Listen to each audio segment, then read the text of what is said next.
Yep, this is live streaming on Facebook. We are recording. So we are ready to rock and roll. Um, one of our we'll call it panelists. We'll get fancy. That sounds cool, right? One of our panelists is actually celebrating something awesome today. A year ago today is when he proposed to his lovely fiance. So they're having little mini celebration this morning. So he's going to jump on later.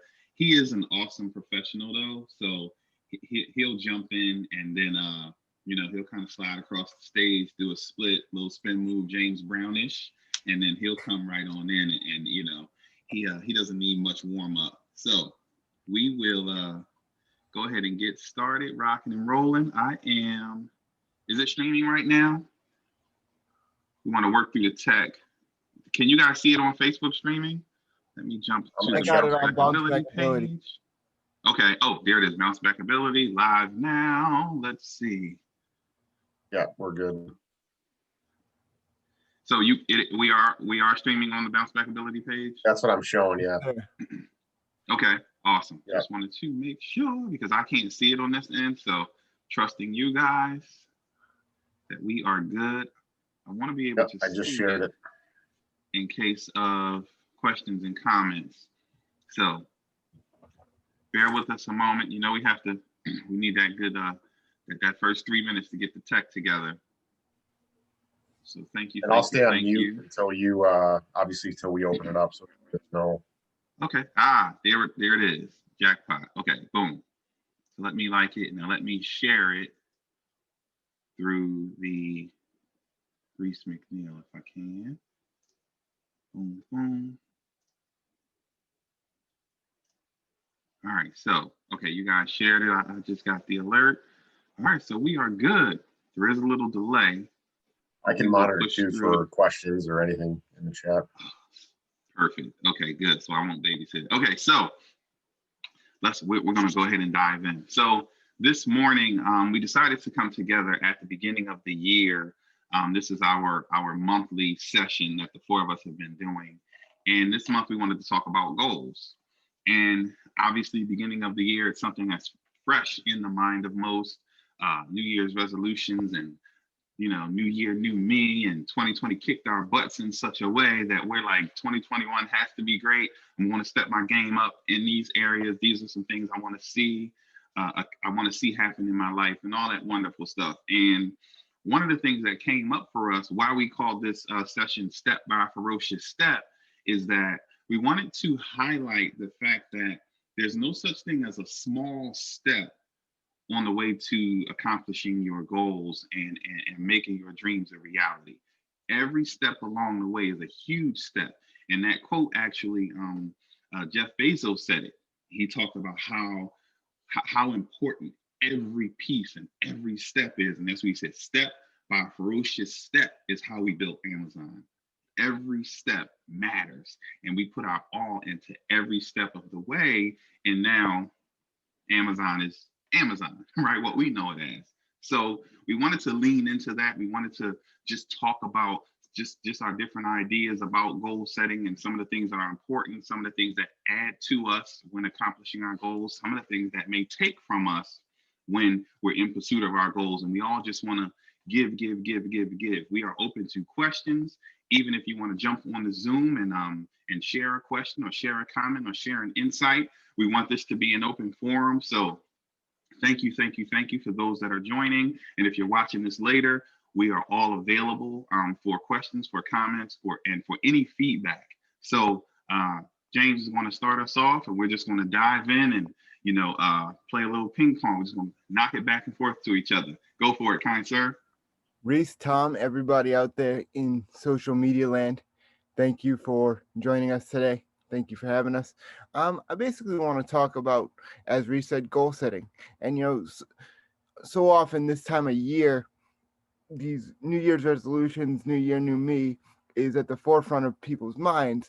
But statistically, that falls off around June, March, I'm sorry, around March, and people kind of forget about why it is that they started. And I think it's super important that that whether your goal is to lose weight or to build that new business that you're looking to start. I think what we need to do is we need to set small goals for ourselves.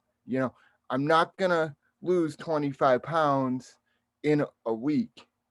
It's gonna start off by me eating healthy, nutritious food meal by meal, week by week, and then give yourself a reward system when you do those things, because our brains are wired that way, to once we achieve a small goal, we want to keep going, and that's how we do it, so um set the small goals that we can reward ourselves. Okay, I'm gonna drink a half gallon of water today. Then next week I'm gonna bump it up to 3/4 of a gallon. Then by month's end, that's when we're gonna finally get our full gallon of water in. And over time, we think about, so when we do fall off the wagon, we can think about all those times that we did achieve those small goals and use that to build upon. And we don't necessarily see the overall big picture, but it's that all those goals leading up to one big goal, and that's losing the 25 pounds. So that's kind of my opening thought. Great point. Great point. Tom, what do you have? Yeah, so this is near and dear to my heart because I've gone up and down with, you know, just self-esteem, trying to make the relationship with myself better, trying to, really just feel comfortable and confident in who I am as a person.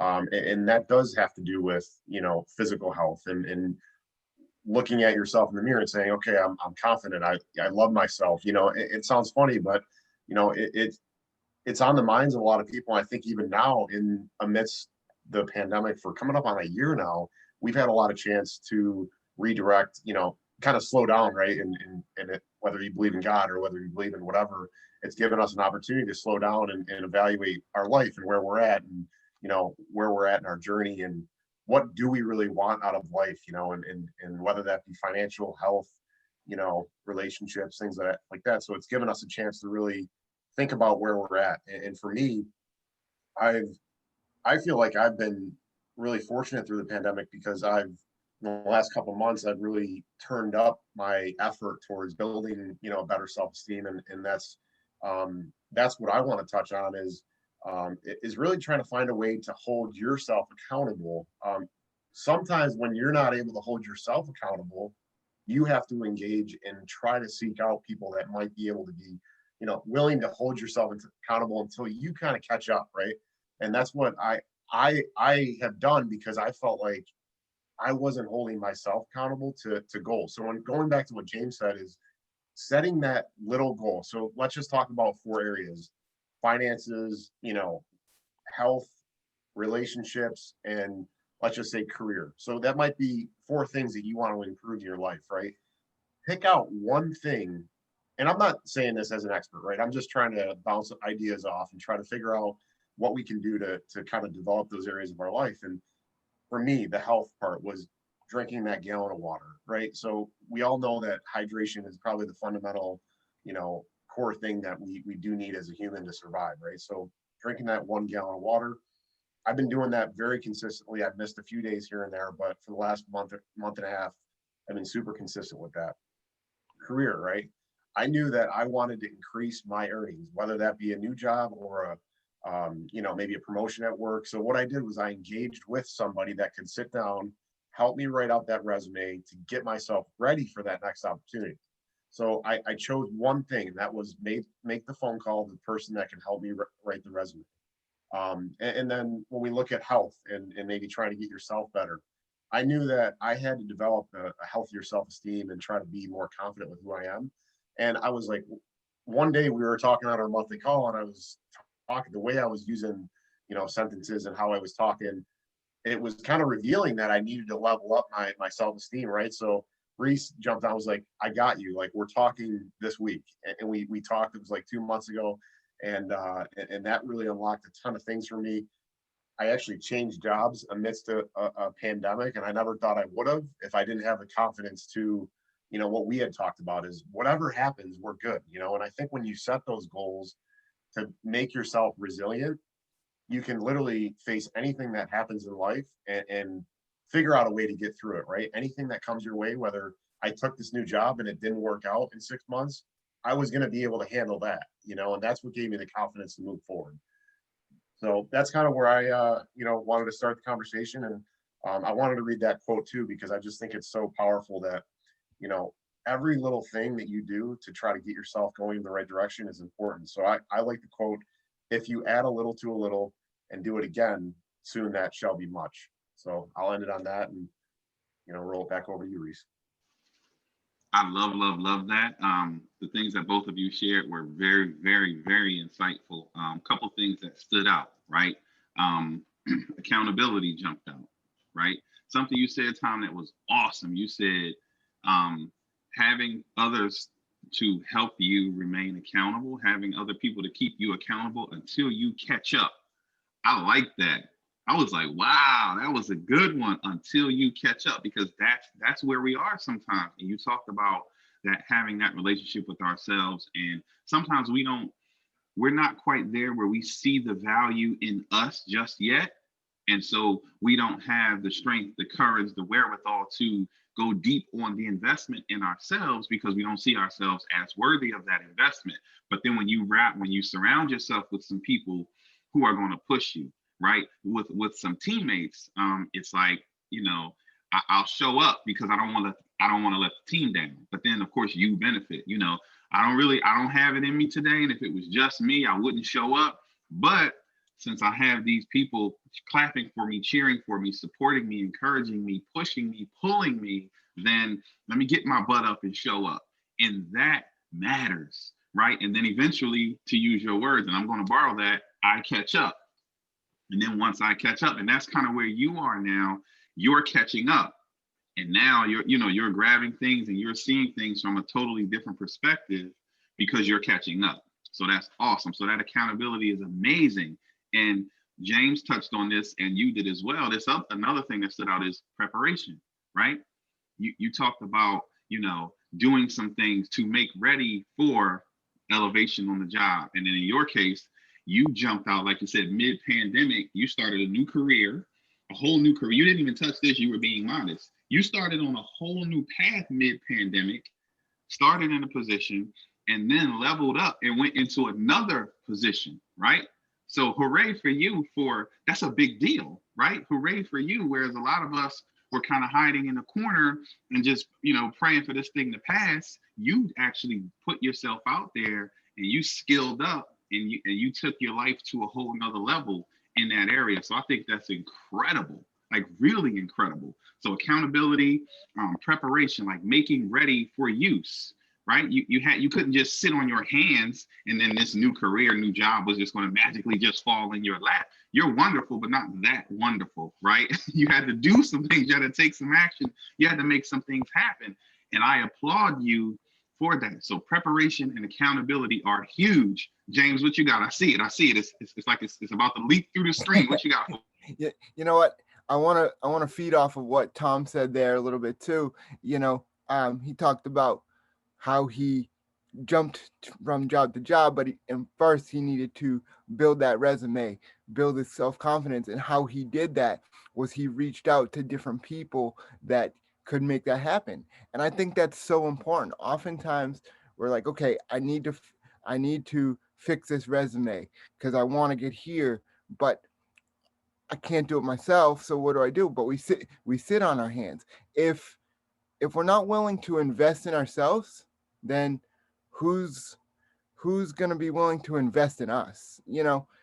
So sometimes we have to spend that little extra money or call that friend and put our pride aside and say, hey, you know what? I need help with XYZ to get A, B, and C done. Can you help me out? And I think that's so important, that we really need to invest in ourselves in that way. And there's no shame in going outside of our toolbox to say, hey, you know what? Let me bring in somebody that knows how to do this, knows how to do that, and can add value to our life. Dude, I love that. amazing. You said something. So I'm going to highlight what's said in time. I promise. I'm going to let you jump right in, but I just want to highlight, put our pride aside and invest in ourselves. We're talking about maturity. We're talking about grown-up stuff now, right? We're talking about, listen, I'm too important to just sit here and stew in this mess. I have to figure this out. And one of the keys to emotional maturity is knowing when and who to ask for help, right? And so both of you, I know for a fact, took the necessary action. Tom, you talked about 2 points. You talked about someone who could help you build the resume. And then you talked about someone who could speak to the self-esteem and self-image and start to help build those things. So not only did you recognize that it was time to take action, you reached out to the necessary folks. You didn't call me about the resume, because I would have been like, we can Google it and figure it out together. You called me about the self-esteem, where I'm the expert, but you called an expert. So you called the proper person in that area. So that is maturity. You put your pride aside and you put you first. And that's a big deal. I wanted to highlight that. Go ahead. And I wanted to jump on again and say, there's probably a person in your life right now that can help you in one of those areas, right? If you were to look at, it was funny, and how this came up was I was direct messaging a gentleman that I was going to hire him to be a personal trainer. So I'm like, I got all these areas going, right? I want to try to get an expert in each area, right? And I'm thinking to myself, what the hell? Eric is a trainer, So I reached out to Eric, and I was like, and I had done it, talked to him in the past about working out and stuff, but I'm like, why am I going to pay this guy $30 a month? Eric and I can barter, go back and forth. I can try to provide him value with what he's doing. He can share his expertise with working out, and it just made sense to do it that way. So there's people in your life right now that probably can help you in one area that you may want to advance and set a goal. And so you set that minor goal. Who's going to be that person that's going to hold you accountable to that goal in that area? So that was another thought that I had to. So no, that's huge. I'm glad you shared that. One of the sections, right? I have a course on the way. It's called Bounce Back Ability, right? It's about, after life has kicked your butt, getting yourself back in the game and taking action. And one of the sections that I teach in that course is taking inventory. And you essentially just taught it, right? Look around. Okay, who's seen this before?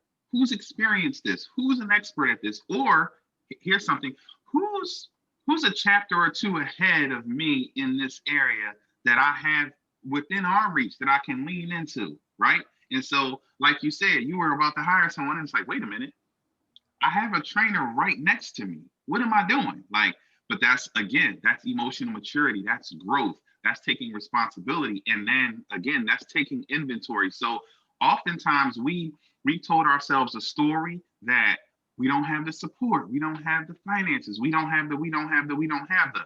But if we actually take inventory, what we often realize is that we have so much more than we give ourselves credit, right? We have so much more within our reach that than we've acknowledged, than we've allowed ourselves to acknowledge. So that's a big deal. I'm glad you pointed that out.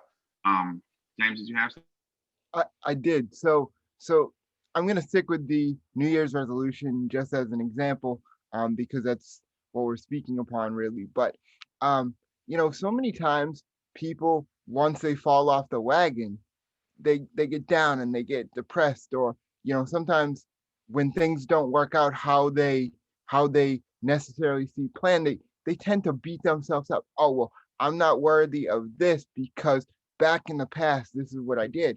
And one thing, Reese, you speak about a lot is that your past is not meant to be used as a billy club to beat you over the head. It's used to say, hey, look it, I'm a badass because look at all this stuff back here that I've been able to accomplish, and guess what? Or overcome, and I'm still here. So that's another thing I want to get across to everybody that's either watching now or listening in the future is, use your past as another tool in your toolbox or your backpack to say, you know what? Hey, yeah, I didn't handle things right ABC time, but going forward, because of that, I've learned a valuable lesson, and I know how to handle those things going forward in the future. So don't beat yourself up if you fall off the wagon. Just get up, find those people that you you hold dear and near to your heart that will hold you accountable and keep moving forward. Well said. I'm gonna let Tom take this one because we've had conversations on this before. So I'm gonna let Tom take this one. Go ahead, lean in. Dude, I was fist pumping and I absolutely love this, and I kind of forget it until it's brought up, is that the broken record that we have in our brain that, oh, you are trying to set this goal again. You're gonna do this. No, you're not. You didn't do it 37 times before. What makes you feel like this time is any different? And that's what we have to fight against. We have to fight against that voice that tells us we can do this even though we haven't done it 37 other times, you know. So James, that I was jacked up because that's me to a T in health, you know. And I believe that another point that I wanted to get across, which I read in a book, is to have consequences to what your goals are. So the toughest things that you're trying to change, so your health, for me would be one that I've always gone up and down with. I've spiraled and I've done really well, and then I've got off the wagon, you know. So that's one area that I want to set a real consequence, right? And it could be, I think one of the examples was,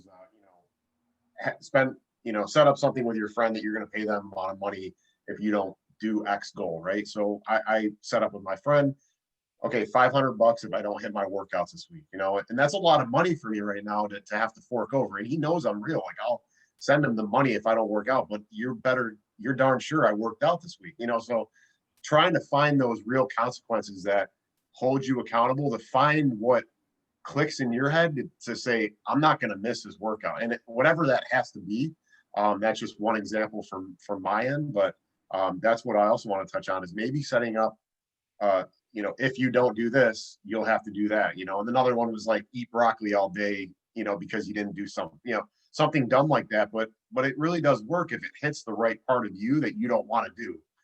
So I love that. And I would also add to that, to the flip side of the coin, give yourself a reward system, whatever that may be. Make sure that you also build in a reward system for when you do hit those goals. Great point. And James, you took the words out of my mouth. I was going to say, have those consequences and have those rewards, those immediate rewards, right? Obviously, you're working toward a goal anyway, but reward yourself along the way, just like you're going to pay those consequences along the way.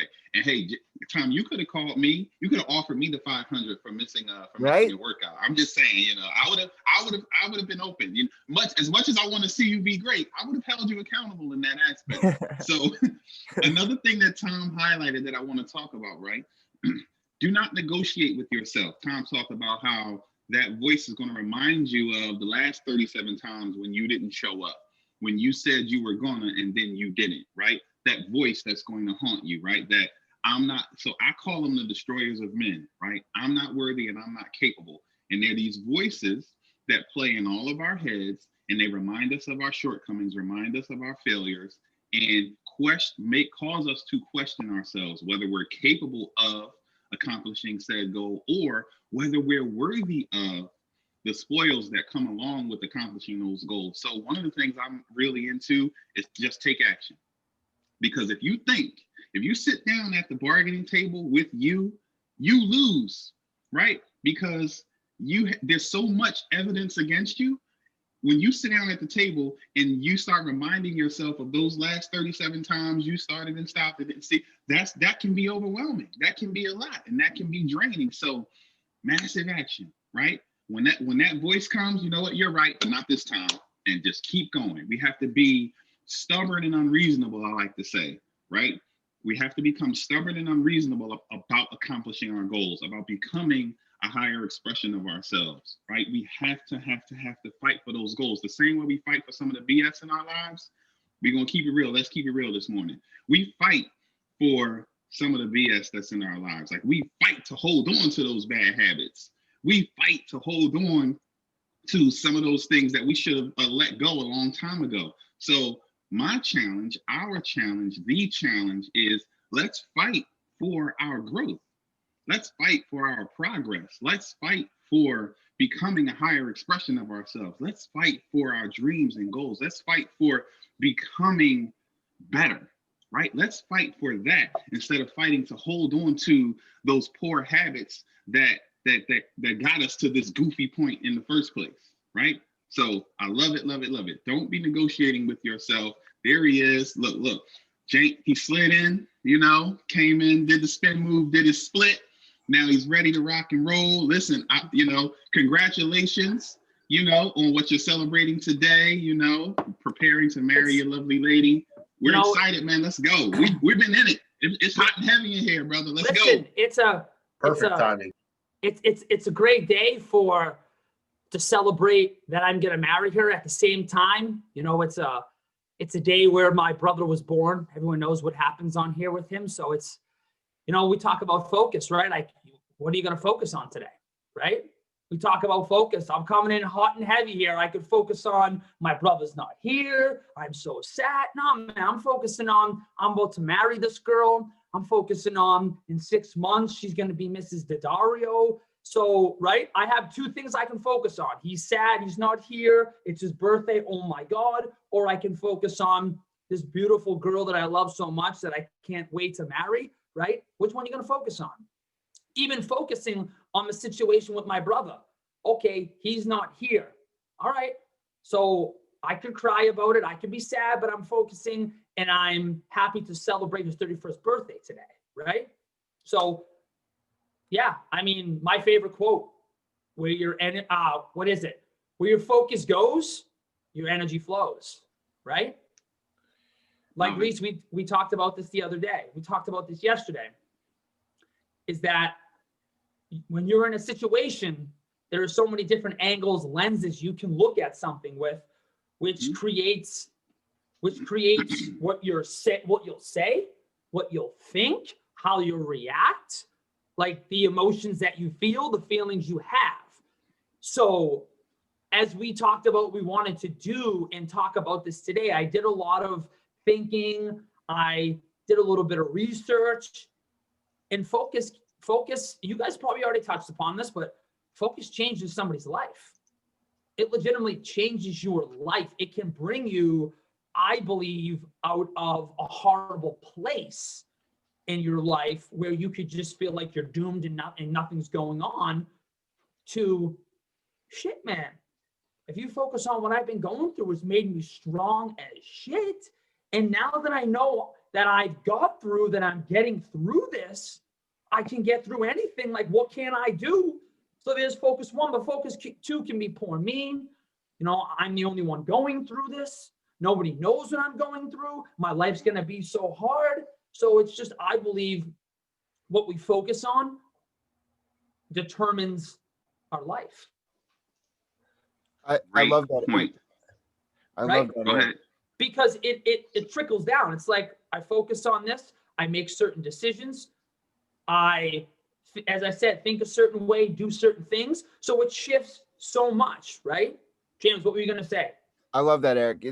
It's all a matter of perspective. I think Reese McNeil. It's life doesn't, again, I'm going to use another Reese line. Life doesn't happen to us. It happens for us. Oh, and sure. One of the biggest things that come to mind when I hear that is the Garth Brooks song, "Some of God's Greatest Gifts Are Unanswered Prayers."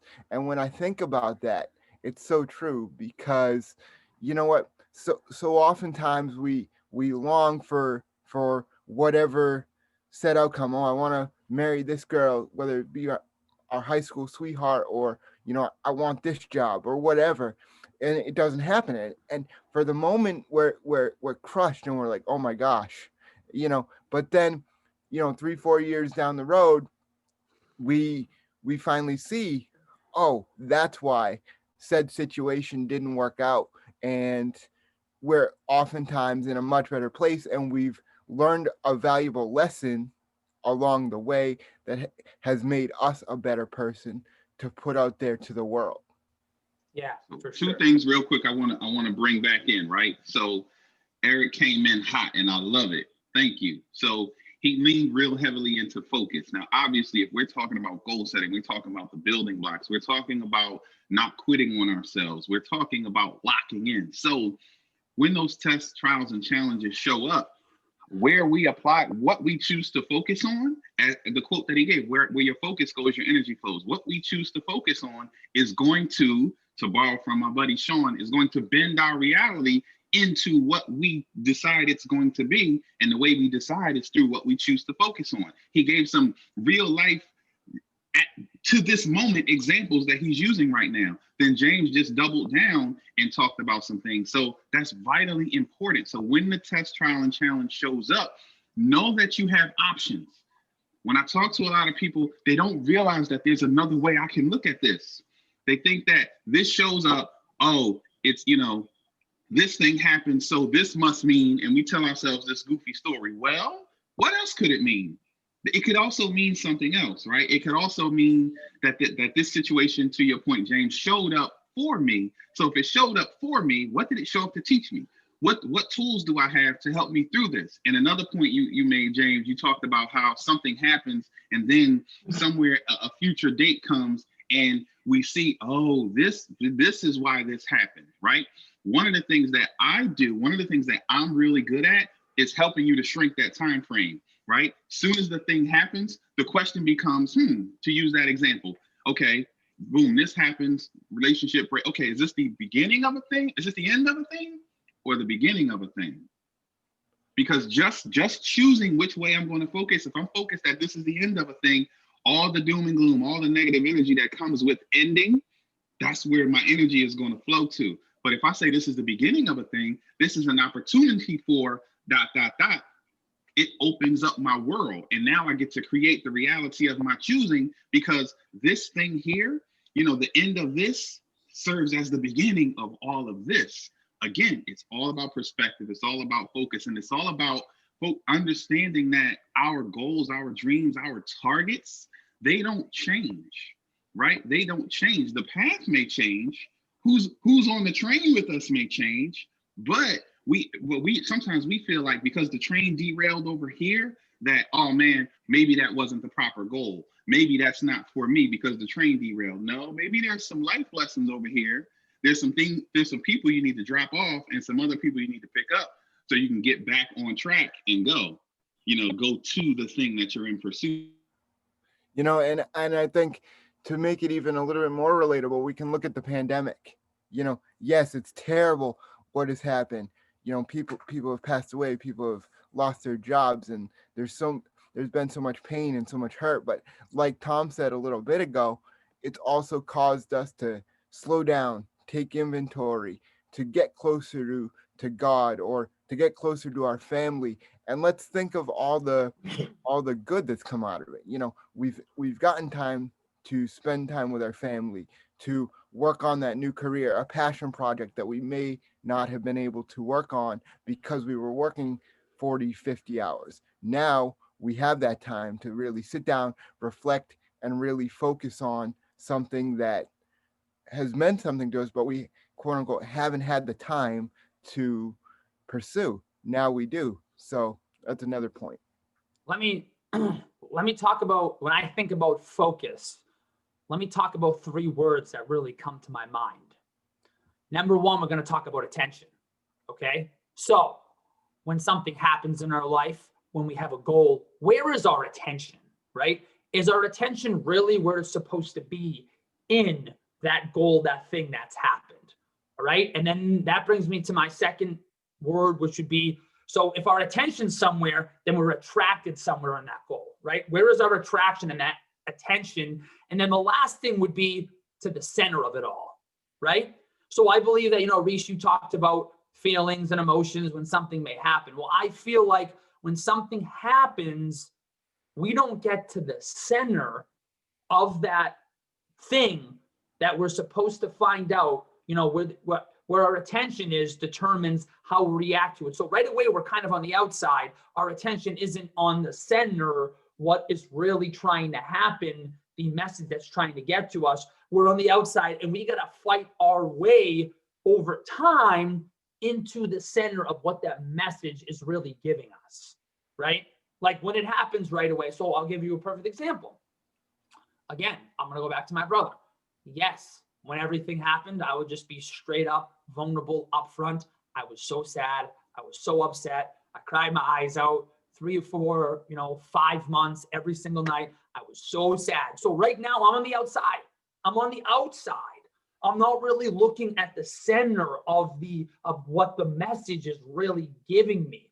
Over time, as my attention switches on how I'm thinking about this, I'm now able to navigate my way through those things that are holding me back from that core center message, right? So as time goes along, I now have a clearer head. I'm thinking differently. My attention is on, all of a sudden it shifts to, how can I help people not feel like I'm feeling, not go through what my brother went through. And that's kind of how, as you guys know, everything started. So I feel like those are two, when I think about focus, those 3 key words, the center of what the message is really trying to tell you, okay, where you are attracted with your attention to the whole thing. And I think, for me, anybody watching this, I definitely want to say that when something happens that may be devastating or something in your life, it's okay to be reacting like I did, right? Because you got to let those emotions out. You got to let those feelings out. So your focus may not be right away on where it is 5, 6 months later, right?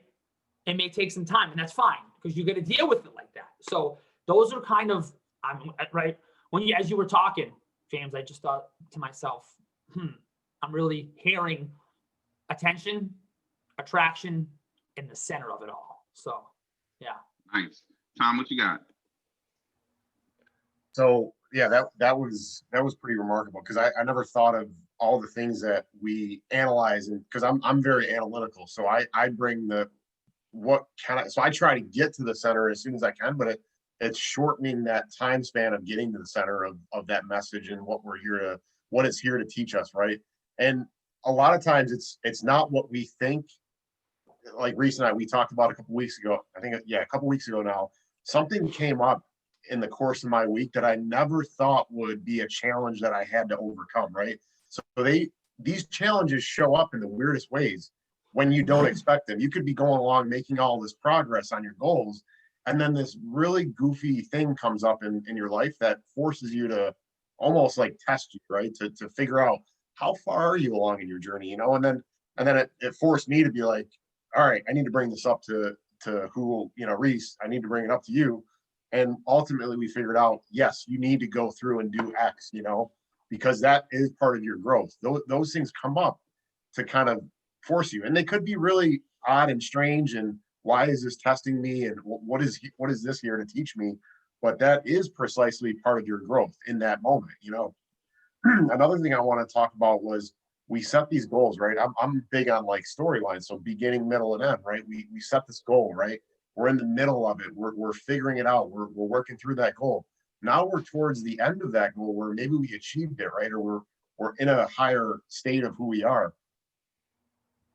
Yourself is going to remind you that, and this comes out in weird ways. Reese and I, we talked about this. It comes out in qualifying statements, right? It comes out with, I'm successful, but there's things that you say at the end of when you talk about you being successful that justify who you were in the past, right? So how it came up for me was in this new opportunity, right? I'm jacked up. I'm making some more money. I'm working from home, all this great stuff.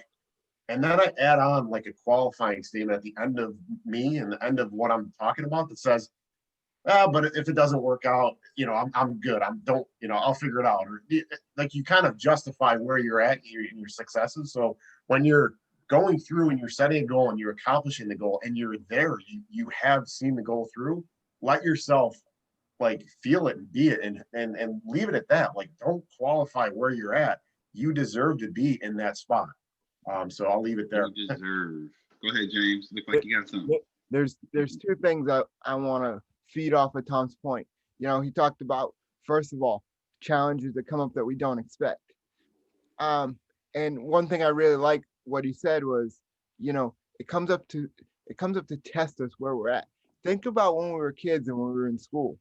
You know, every time we wanted to get to the next grade, what did we have to do? We had to take a year-end test to prove that we learned what was taught this year. So even though we're adults and our goals are different, we're still gonna have those tests to advance to the next stage, the next level of of life. And the other thing I want to touch upon that Tom talked about was how we talk to ourselves, and the words that we use are so important because our mind is a very powerful thing. So if we say, yeah, I accomplished this, but I'm I don't know if I can accomplish this. I don't know. That's too lofty of a goal right there. Take it easy. Our mind is a very powerful thing. So we have to be very careful in what we feed it and what the language that we use with ourselves, but also the language that we allow other people to use with us. I think that's extremely important. I think that when we say that, we're just giving ourselves a safety net, right? So, Tom, you saying that to yourself, you're focusing on for a sec that, all right, if I screw up in this job, it's fine, right? Like, it's all good. You're just, I guess you could say, assuring yourself that if I mess up, it is what it is. I've already thought about it. I've already played it through my head. So it is what it is. I think that we kind of that we tell ourselves that to, in a sense, give ourselves a reason that, okay, if this doesn't go well, I already thought about it. I already thought I could screw up. So, it is what it is. And then when it happens, you're right. Shit, I was right. Right. Let's say, for example, obviously I'm not saying I want this or it's going to happen, but let's say in a week or two, all of a sudden you get an email and they're like, listen, Tom, we don't want you on anymore. Immediately your mind may go right back to, well, shit, I was right. Right. Shit. I knew this was going to happen. I knew I wasn't qualified. Mm-hmm. Right. Like I knew I couldn't do this job. I knew it. And then so it almost kind of gives you an out when you do that, right? Yep. Trust me, I found myself doing that many times. And again, I'll be vulnerable. There were times during this journey with my speaking and stuff where I've said that to myself, right? Like, can I do this? I don't know, Eric. Can you? Like, can you do it? And it's you just need to, my whole thing is, excuse my language, but I say, go fuck yourself, Eric. You can do this in my head. No. I'm just being honest. Right? Excuse my language, but I try to use the most vulgar language I can in my head to beat it down, right? Instead of just saying, no, Eric, you can do this. I go, no, fuck you, Eric. You can do this. You can. So, yeah. No. Good point. Great points all around the board. So a couple of things I want to bring together, right? To make some sense of it for everyone. So that thing is an I'm not worthy thing, right? That safety net, I like that Eric put out there, qualifying statement that Tom said, and even that inner dialogue that James highlighted. Same thing. It's all a safety net. It all comes from a sense of I'm not worthy. And so just in case, let me put this out there, right? But the challenging thing with that is self-esteem. Okay, so how do I say it? Healthy self-esteem is a predictor of healthy self-esteem, right? It's one of those weird things. So what happens is a part of you is setting yourself up just in case it doesn't work, right? And so what happens is that limits how much you invest, right? Because if we have in our minds that this may not work, right? So right now you're going at it, but you're probably giving 82%, right? Because you're leaving yourself a little window for you to be able to tell yourself, well, I didn't give my all, so this is the expected result. Because God forbid you give 120% and then it crashes and burns, then who the hell am I at the end of that? So that's definitely something that we all are challenged with. And it's something that we have to really, really push through. We have to become okay with just losing ourselves and giving our all in a thing and being okay with the outcome, because the point is I gave my all. I'm measuring myself by that versus the outcome. So, but that's a great point. Now back to the other point about the inner conversation, and when we're faced with a challenge in that time frame, Eric talked about allowing yourself space and time to process through the emotions and feel. And then Tom talked about shrinking that time. And, you know, I'm of that same mindset. Now, there's a way that they both work together. Obviously, it's all about, again, the inner dialogue. It's all about the questions that we ask ourselves. It's all about when we choose, how we choose to look at the situation, and then how we converse with ourselves, the questions that we ask ourselves, because that's going to determine where we focus, which is going to determine where the energy goes, which is going to determine the reality that we create for ourselves. So it's super important that when we are faced with these tests, trials, and challenges, that we remind ourselves to what James said, okay, life is happening for me, not to me. So if this is happening for me, okay, what did this show up to teach me? You know what I mean? What else could this mean? I know doom and gloom. I know on the surface it looks like it's something negative and taking from me, but what else could this mean? Right? And then that comes from having a mindset of always seeking opportunities to grow. Looking forward to game day or test day, like James said, you know, obviously when it's time to level up, we're tested. We have to take a test. So we take these tests and then we're elevated upon passing those tests. Hit mute for me, please. We're elevated upon passing those tests. So it's super important that we go in with that mindset, with the understanding that we're going to be tested. Life is going to happen, but whatever happens, back to Tom's earlier point, I'm going to be okay because I'm capable of figuring things out, and I'm worthy of the spoils of, you know, what I'm going to receive and achieve when I figure these things out. So it always goes back to our mindset and how we view the situation and the questions that we ask ourselves, and that inner dialogue. That is how we become better at managing our emotions, bending and creating our own reality, managing where our focus goes and our energy flows, and really creating a situation where we're happy and we're healthy and we're constantly in pursuit of our dreams and goals, and not allowing everyday life or normal tests, trials, and challenges to derail us from becoming who we need to become. So I wanted to really touch those things. It's super.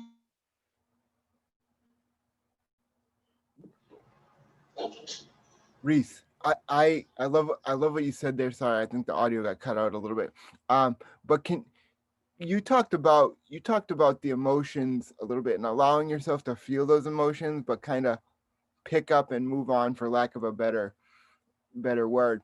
And one scenario that I thought of when you were speaking was, and I'm going to put you on the spot a little bit, and I would love for you to share, is when your dad passed away a couple months ago. Because every time I hear this, it really hits home for me, and it draws back to that perspective. So if you wouldn't mind sharing that and how you dealt with that situation, I think the people could really benefit from hearing that. Excellent. So great point. So yes, so November 15th, we were on we meet weekly for those that are tuning in. We meet weekly. We have, basically, we keep each other accountable. We share our goals. We push each other. We encourage each other. We share resources. You know, we're building something.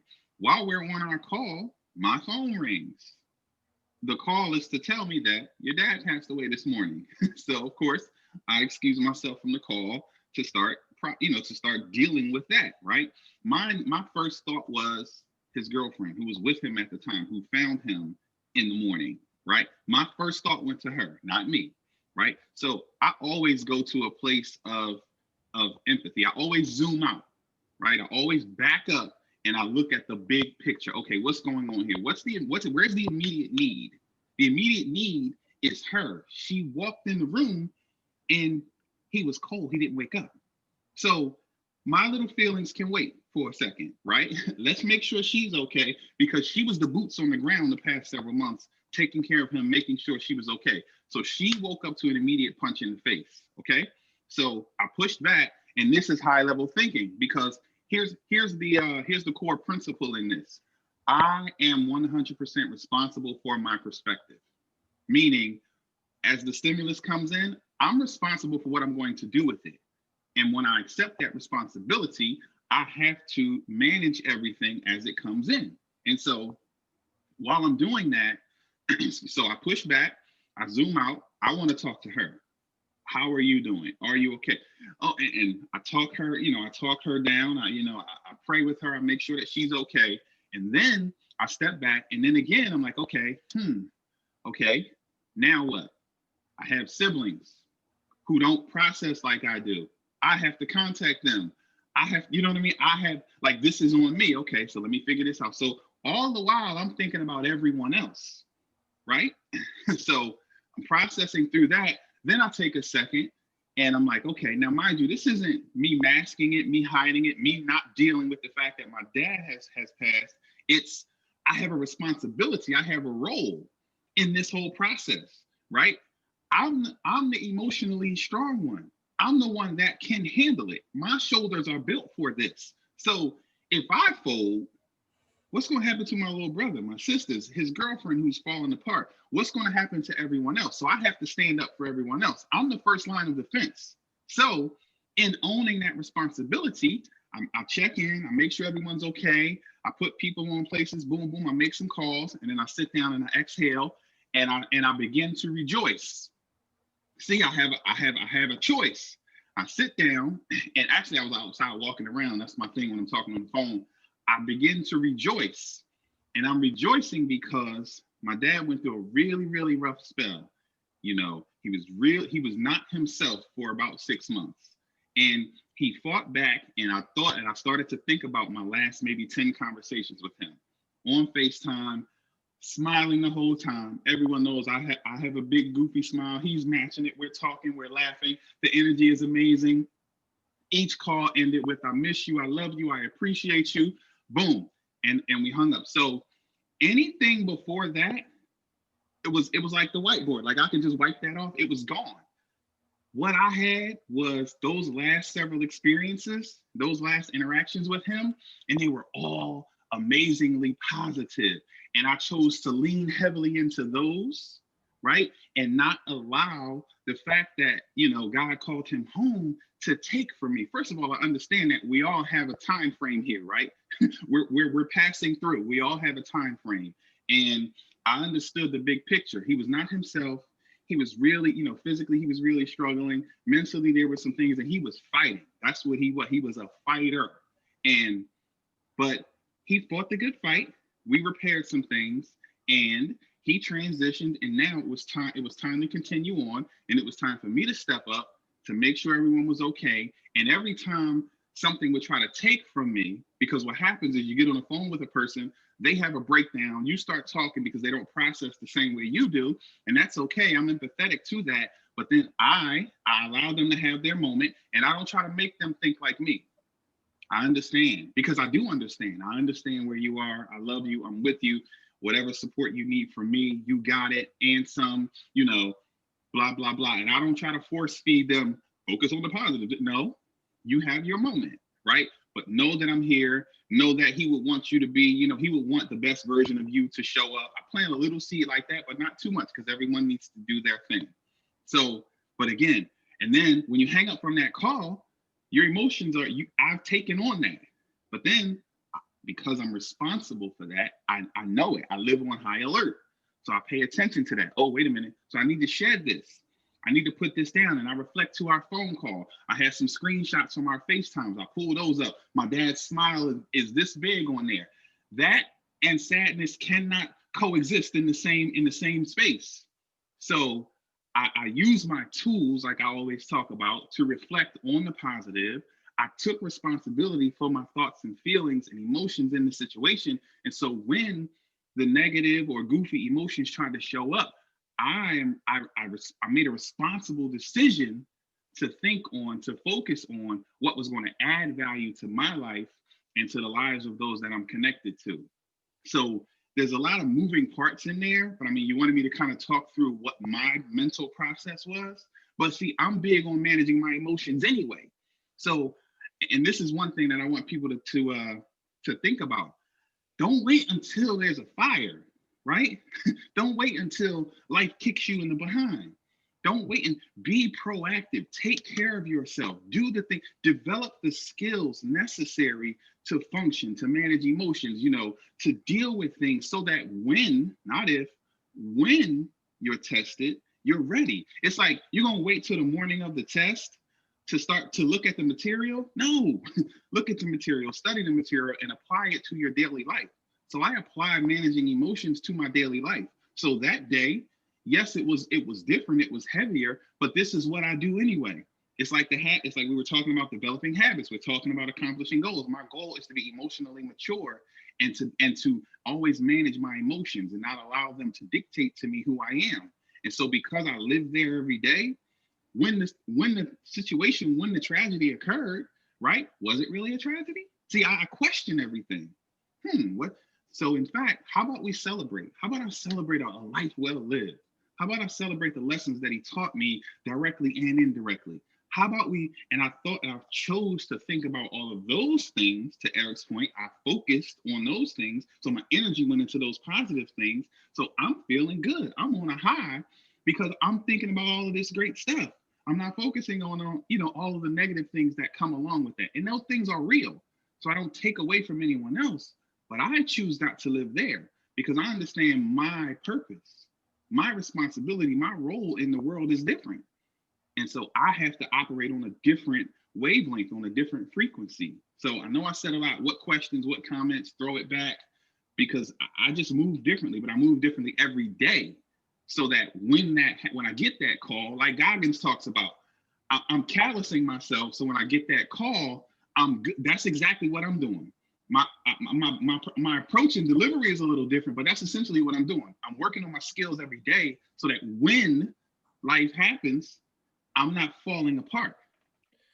So let me take that and this can go to the whole roundtable. Let's and that was some great information, and I highly recommend you go check out Reese and follow up with him so that you can hear more about what his philosophies are and how he's benefited all three of us in particular. But how can we bring this back into goal setting? How can we take each one of these things, scenarios that we've talked about, and bring that back into goal setting and what people can do today to help them achieve said goal tomorrow?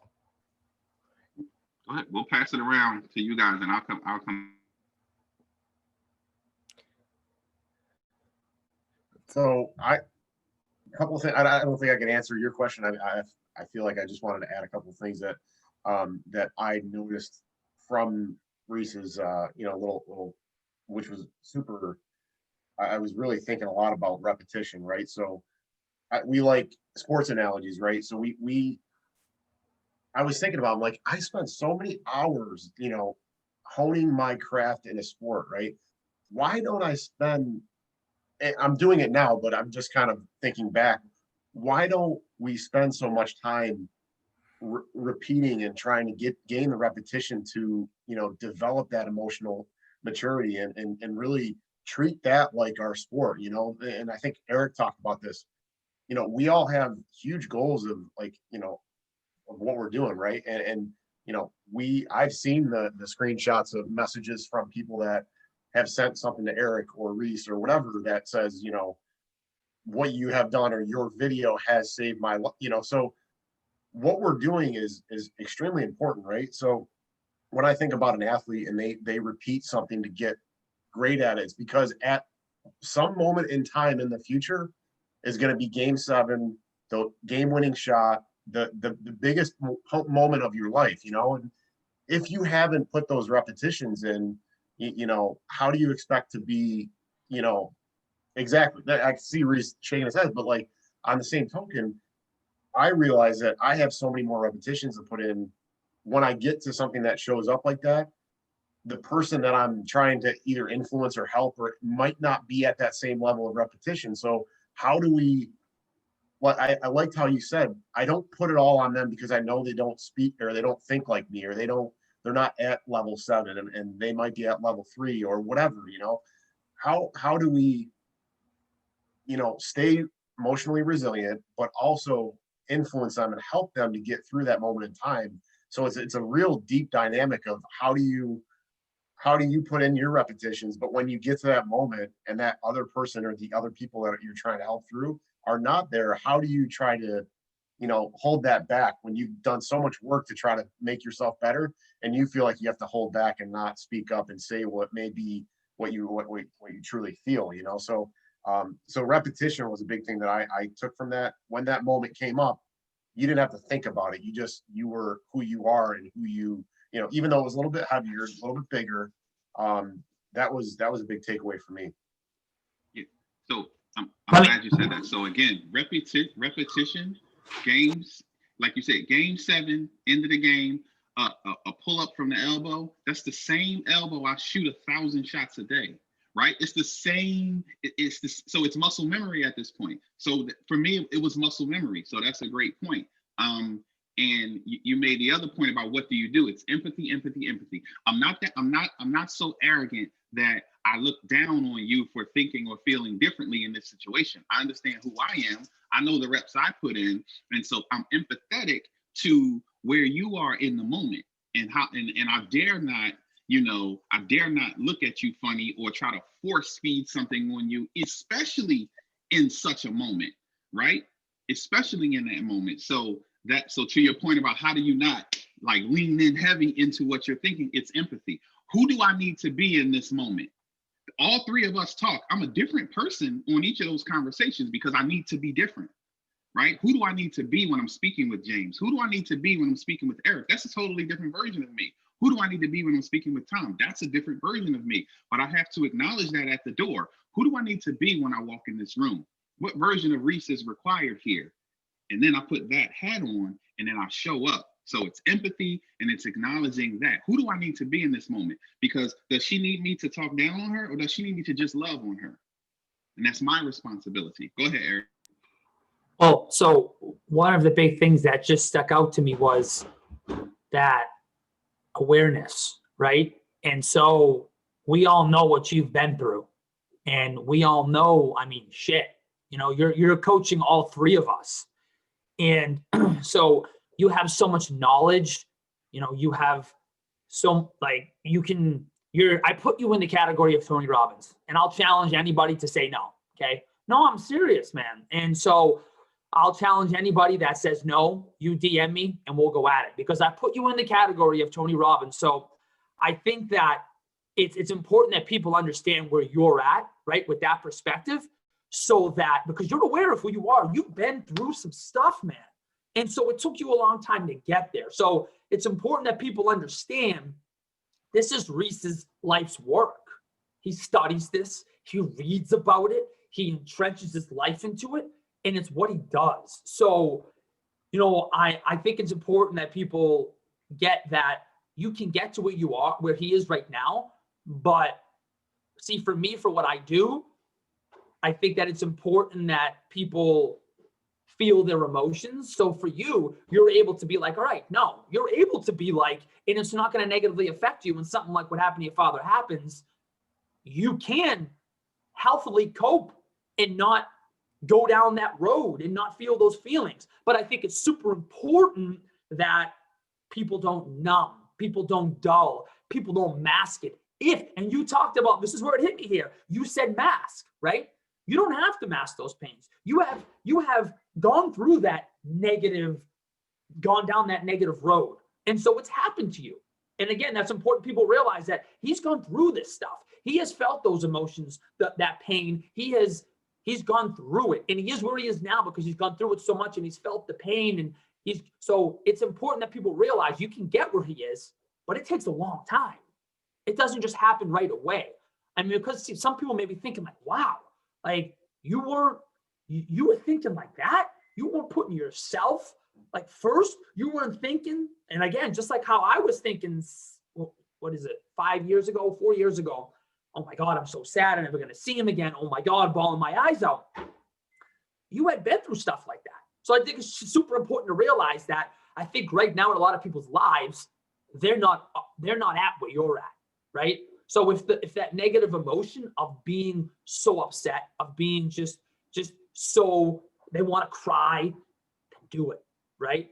Feel those emotions, because I don't know anybody, I'll say anybody in my life that's at the level that you're at, because you've just worked so hard at where you're at. And again, you've entrenched yourself in it. So I think it's unhealthy unless you're at Reese's level to kind of do that right now. And until you get a coach like Reese, right? If you want to get at that level, you need to get a coach like you to be able to guide yourself so you can healthily have the perspective you have in those situations. So you're not just saying like, screw it, I don't want to feel those emotions. No, you don't say, screw it, I don't want to feel those emotions.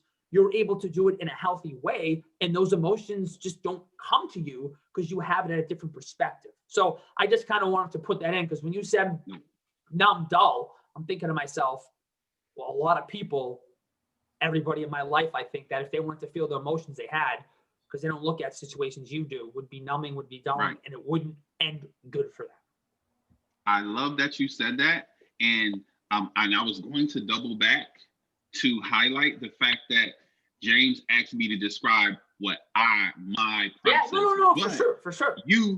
I want to highlight this because I want to applaud you, because you represent a particular audience, right? Your passion, your heart, your mission, your purpose is for a particular audience. And I love that you stood up for them right now. I love that you spoke up for your audience, and cleared that up. So, I just want to clear that up as well.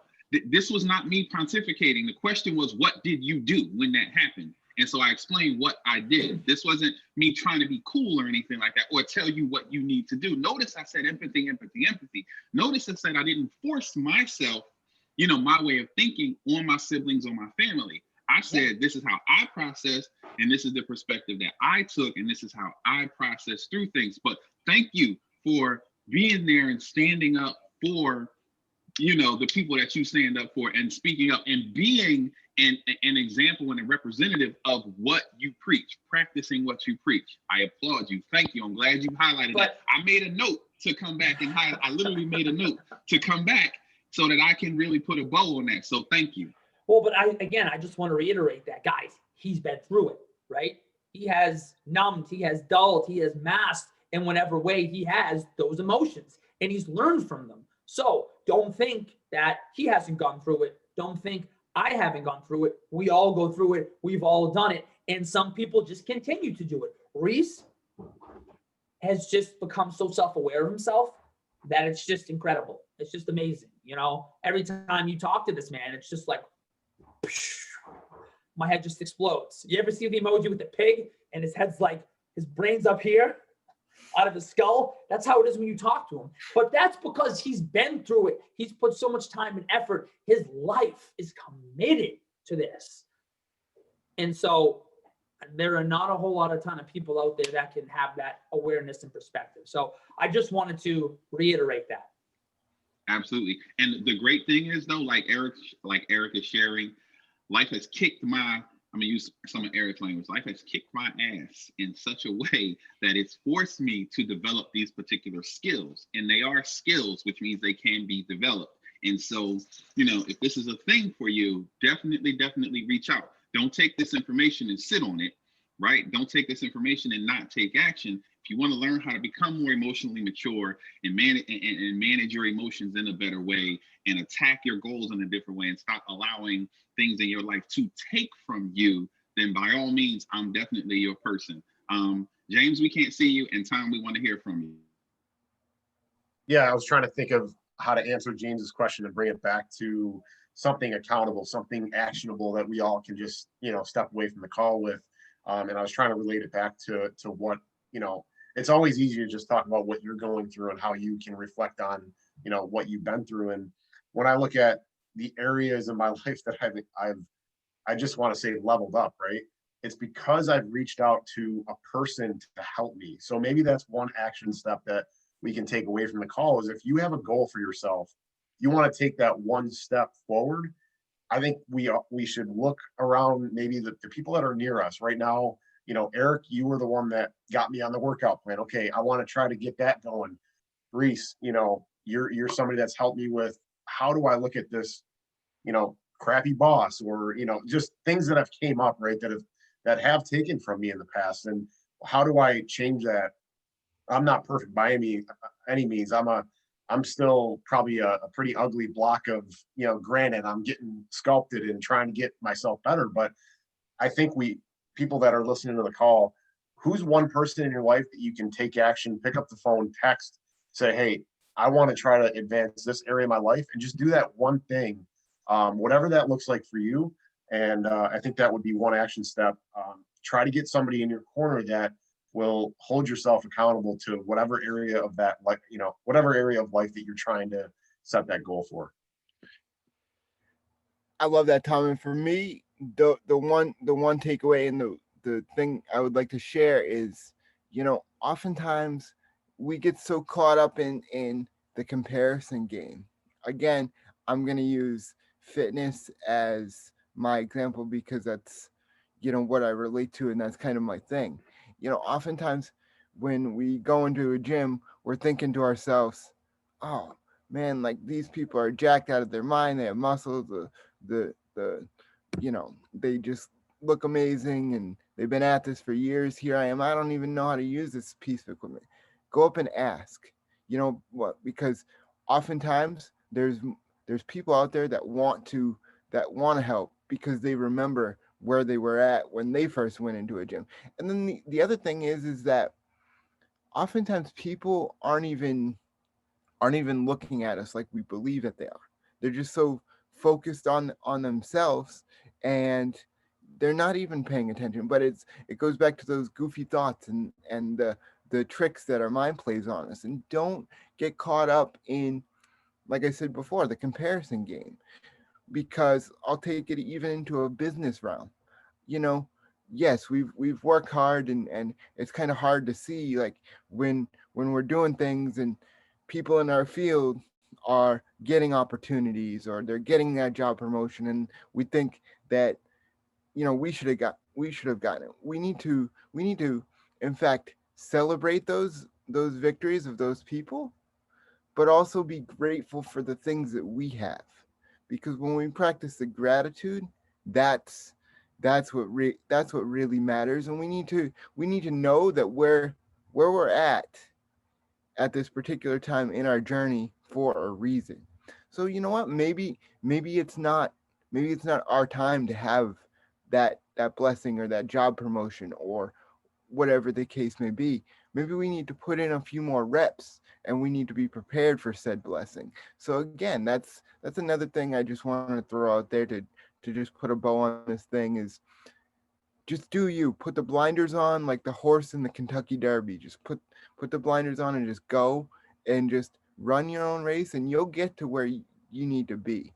And you need to just trust that you're where you need to be in this said time right now, and just go with it. Well said, sir.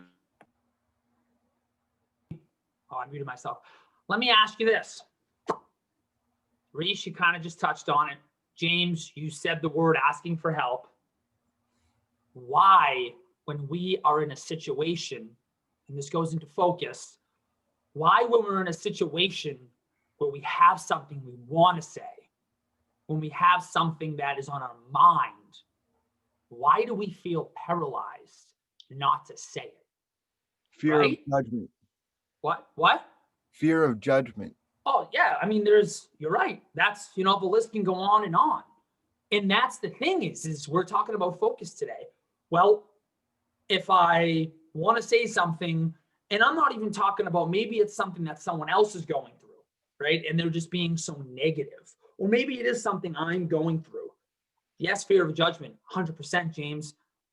But, we don't speak up. We don't talk about it. We don't ask for the help because of where our focus is, right?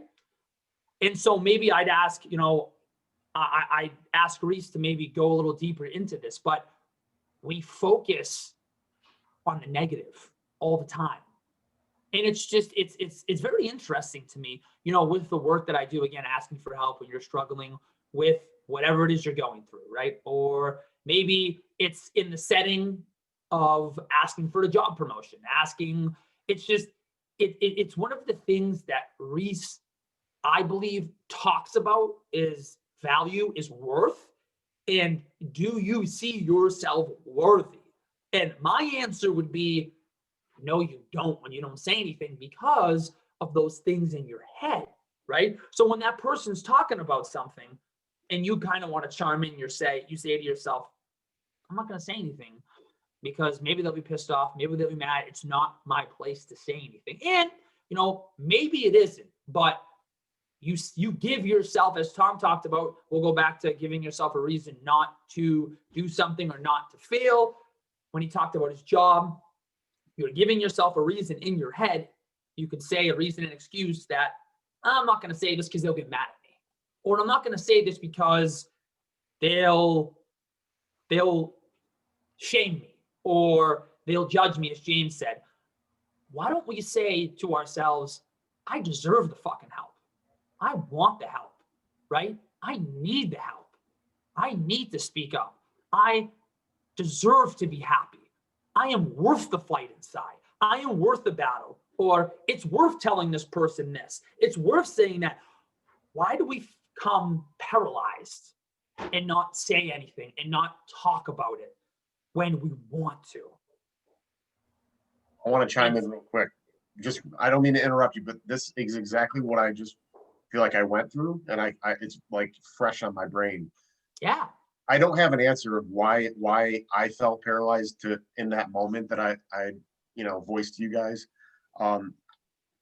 Is all I can think of is when you have somebody that maybe you envision something in a better environment or a better life or health, right? Like I feel like we all want to be the best versions of ourselves, and when we touched on maybe people don't have that same mindset, right? So you feel like you love that person to death, obviously you want the best for them, but they do have to change themselves, right? So how do you navigate that? So that for me is where the paralyzation comes in. Is I feel like if I say something, is that going to be on deaf ears? But then again, if you don't say anything, it's deaf ears anyway. So either way, you're kind of, you're fighting yourself, you're going back and forth on, if I don't say anything, they're not going to hear what I have to say, but then you have to live with yourself not saying something. So it's a very double-edged sword. And at the end of the day, that person, does have to make that choice for themselves. If that person wants to quit and not better themselves or become healthier, live longer or whatever, then, you have to say your piece. I totally agree with that. But what is that balance of, how do you go about doing that? I don't have an answer for that. And I'm still growing through that. Maybe, this is kind of what I would do is I personally, again, it all depends, right? If it's a stranger, okay, obviously that's a little bit more, do they know you?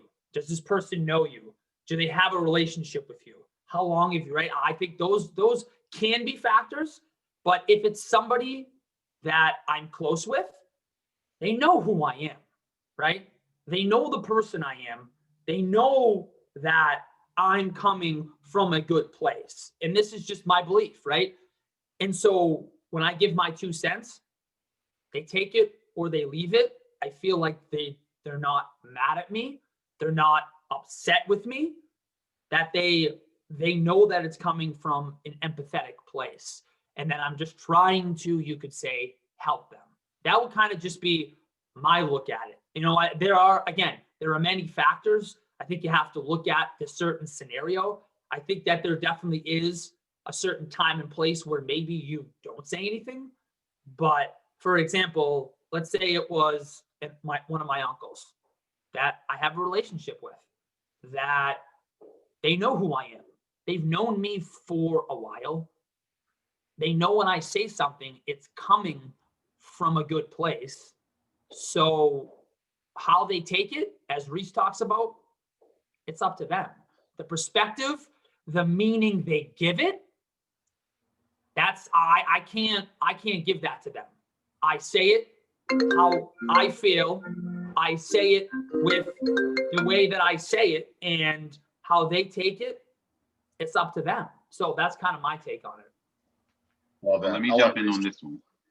Yeah, let me jump in on this one. So, Tom, what you're talking about, and we're gonna come back to what Eric was talking about. So, it's a matter of personal integrity, right? Because truth is truth, right? And if you feel led to say something, if you're thinking it and then you don't say it and you don't act on it, your integrity is off.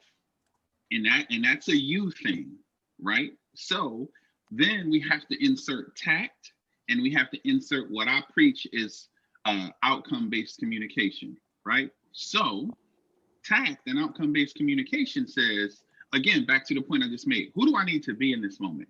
What's the outcome that I want here? I want said person to to acknowledge or to look at this particular situation, and my hope and prayer is that they take action, right? To Tom's point, I'm growing, I'm moving, I'm making some things happen, I'm seeing the world from a different angle, and I want to share this love with the people close to me, right? I want to see my friends and family, I want to see them win as well. So I want to share the information with them, but perhaps they haven't taken the prerequisites that you've taken. And so there's a way to package the information. And so sometimes we not all the time, we have to acknowledge, okay, who am I speaking to? And what's the outcome that I want to have in this situation? Sometimes your own growth, your personal growth and transformation is plenty, right? You speak through the change in your life. Sometimes, so it's going to be different in each situation. Like sometimes it's like, hey, you know, you have to use love, hate, right? I love you, but I hate some of the decisions that you're making. I love you, but I hate the fact that you're allowing ... in your life. I love you, but I hate this. And then you have to sandwich it, right? They call it an ish sandwich. I love you. I hate these actions that you're taking, but I'm here to support you, and I'm here to help you in any way that I can. So I love you. I hate the crap that you got going on, but I love you and I'm here to support you. So you give them a crap sandwich, right?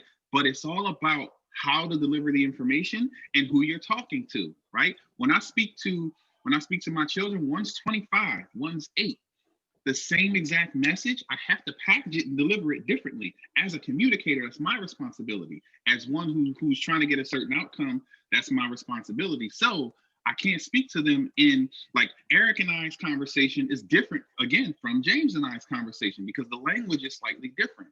And it's my responsibility to manage that. So your personal integrity says, if you feel like you need to say something, you need to say it. But now you have to take responsibility. What are you saying? How are you going to package it in a way that gets the outcome that you want?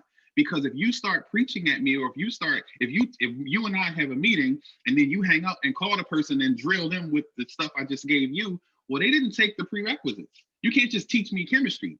I have to have the algebra, and I need to know how to add, subtract, multiply, and divide. I have to have those prerequisites before you can just throw chemistry at me. And oftentimes we get excited and we learn chemistry, we want to throw chemistry at people. And so we have to say, well, where's this person at? And what I understand the concern, but how do I get them to just pay attention, to just notice? How do I let them know that I'm there?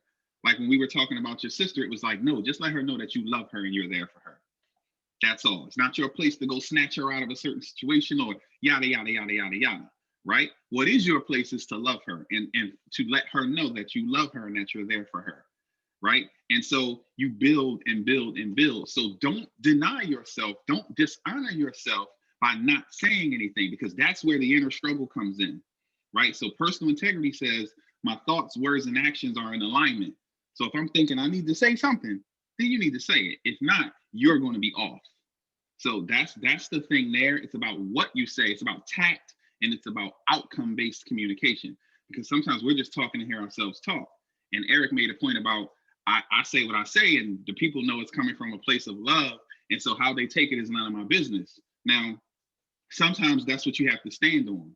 But then if you really want to get a breakthrough from people, if you really want to see them grow, if you really want them to go from where they are to the next step, then we have to repackage it in a way that they're going to be able to receive it and do something with it, right? We have to become, we have to do that. But sometimes we have to punch them in the face, to Eric's point, and leave that be and then double back and fix it. But it's up to us to manage that. What do I want to see happen here? who do I need to be in this moment? And now let me show up in that particular manner, because the goal is the outcome. The goal is to see them grow, not to remind them of how crappy they are in the moment, right? That's not what we want to do. So it's tact and it's outcome-based communication. For the sake of time, we can't go too deep into that, but that's plenty. And I want to argue too, timing, like the one scenario I'm thinking about in my brain, the timing of when I wanted to say that didn't feel right in my gut. So that's what led me to feel paralyzed. The timing of where we were at in that situation, I felt like what was on my brain was not the right time tactfully. So I think that levels yourself up where you're thinking, okay, I have in my mind what I feel and what I think. And then the next part is, okay, I want to say it. And then the final is, okay, tactfully, when do I say it and how do I say it? And I personally chose to wait, and maybe talk, on our call and come up with a tactful way to maybe approach a situation. And that was the way I decided. So maybe just thinking about timing as well.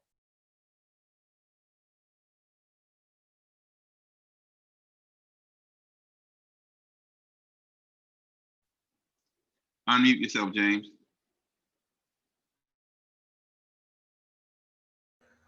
Sorry about that. No, I love that, and it all goes back to, who do we want to become, and then who are the people in our lives that have put in those reps that we can learn from, but then also vocalize it. Like we talked as we started this thing, how we communicate daily, and we share our goals and how we meet monthly, and surround yourself with people that are quote unquote more successful or where you want to be, so that you can watch and emulate what it is that they're doing. Again, it's not a comparison game, but you're like, okay, well, if I want to be in a room with these people, these are the different types of behaviors and the different type of actions that I'm going to have to take to have a seat at that table. And you know what, reach out, ask for help, because it is out there. And this is the cool part. We live in the world of social media now. So we can connect via Zoom. We can connect, you know, through the Microsoft platform, Instagram, Facebook, all these different things. The world is at our disposal. All we need to do is pick up, believe in ourselves that we're worthy of what it is that makes us happy, and realize that each one of us has a purpose in life, that only we can fulfill, and Reese has a calling. Reese is phenomenal with communicating the way that he communicates, but so does Eric. But that doesn't mean that you know that Reese can put on his shirt and all of a sudden he can touch people the same way that Eric can, vice versa. Right. Tom the same way. So know your value and go after it, and know that you're worthy of it, and know that there's people out there that are willing to help you get to that point. But first, you have to believe it in yourself. And the last thing I will say, is by us kind of being in this holding pattern, whether we don't feel that we're worthy or we fear judgment, we could be withholding a blessing that God is trying to give through us to somebody else. And to me, that one of my good friends said that to me one time, and I was like, I can't live with knowing that I'm dragging my feet. So I have to get my butt in gear and get things going. So just remember that you have a purpose here in this world, and God has a particular plan for you.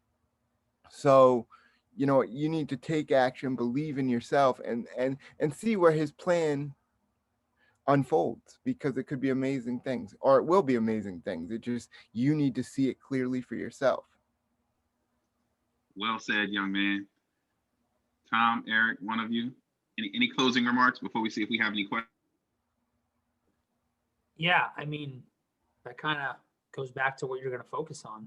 obviously what the theme is today, right? If you focus on what this is going to be negatively in your life, then you're going to take completely different action and you're going to get on a completely different road. But if you focus on how this will be positive in your life and how it's your calling and what you're here to do, then you're going to be going down a completely other different road. So I agree with you, James, 100%.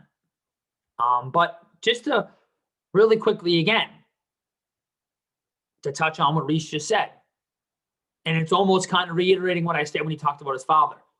He just went deep into that, and not a whole lot of people are at that level. So again, you want to get at that level, you want to have that perspective, that thinking that he just talked about.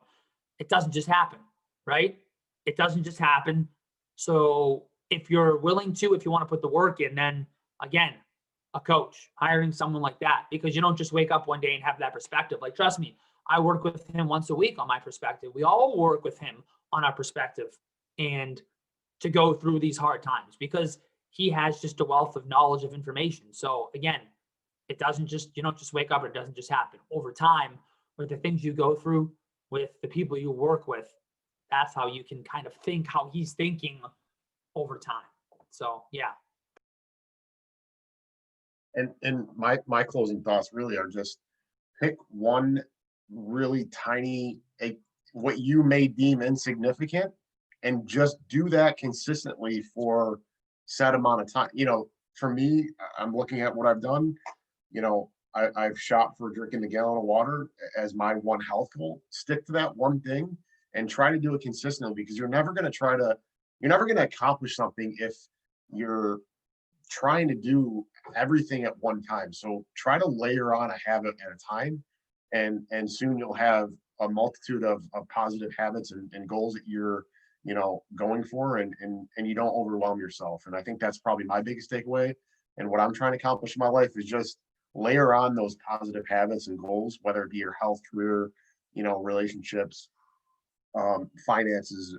That's a big area that I want to focus on as well, because I think if you focus on your finances and you get yourself in order financially, it frees you up to accomplish other goals, in terms of your career or, your life's mission. And so if you're drowning in a bunch of different bills, your mental capacity is not going to be freed up to be able to, accomplish what your life's mission is, and I get it. You can't take money to the grave, but we do live in a society where you got to have a financial house in order. And I think that's a big focus of mine as well. So, that's my biggest takeaway, is just pick little things that you can layer on top of each other. And at the end of the day, you're going to have a huge, success that you'll be really, really proud of.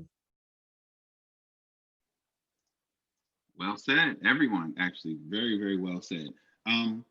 Were there any questions on the Facebook? Does anyone have that pulled up? I want to make sure that and yeah, I didn't see anything come through. Rana Thur gave us a thumbs up for James, but that was what we had. Okay, no, that's fine. That's perfectly fine. Okay, so no, this was awesome. You guys rock. Whoever this is on the Zoom, on the iPad, thank you for jumping on with us. Thank you, everyone, for tuning in live, and those that will watch later, thank you. If anything jumped out at you, if you want to connect with any one of us about anything, quite honestly, please reach out, and we'll love to, put a bow on anything, to help talk you through anything that we can. This was a great morning.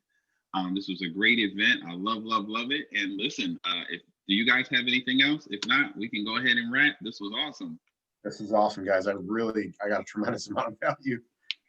Lastly, just let those out there know how they can connect with us. Oh, absolutely. So each of us are on Facebook. So under our names, Reese McNeil, James Norris, Thomas Pizzo, and Eric Dario.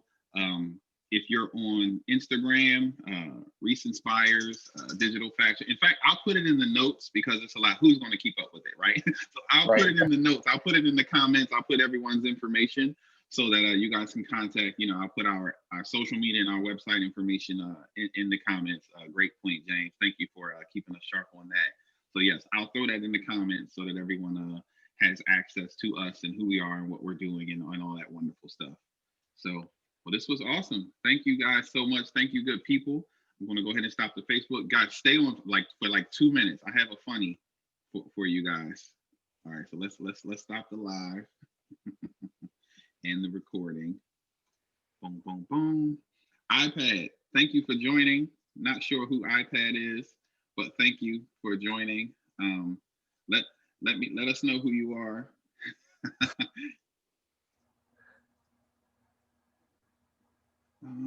Just one moment. All right, so that ended 2 seconds.